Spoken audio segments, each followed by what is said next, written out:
ఇప్పుడు పరమేశ్వరుడు ఒక కుక్కనే సృష్టించాడండి.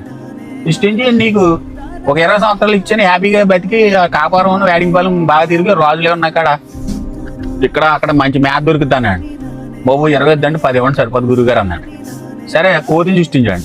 ఇగో నీకు 40 ఇచ్చింది తల్లి మొత్తం వనమంతా అన్ని కొబ్బరి చెట్లు అన్ని జామ చెట్లు తిరగన్నాడు. బాబు 40 ఇద్దండి 20 సరిపోద్దండి. ఆ తర్వాత ఆవుని సృష్టించాడు.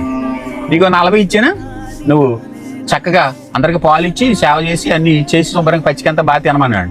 అది 20 అన్నాడు. సరే తర్వాత మనిషిని సృష్టించాడండి. మనిషిని సృష్టించి నీకు 40 ఇచ్చానాయా అన్నాడు.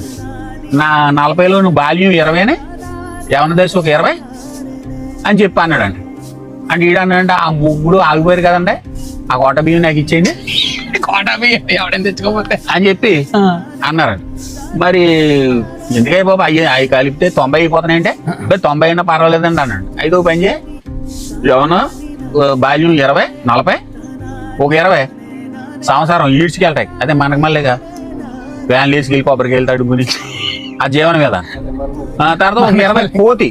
అదే ఇప్పుడు అంటే ఇప్పుడు పల్లె పోయేటికి ఇలా కూర్చుని అంటే ఇవన్నీ కోతి శాస్త్రి కింద అలాగా అంటున్నానని మీరు అనుకోకూడదు.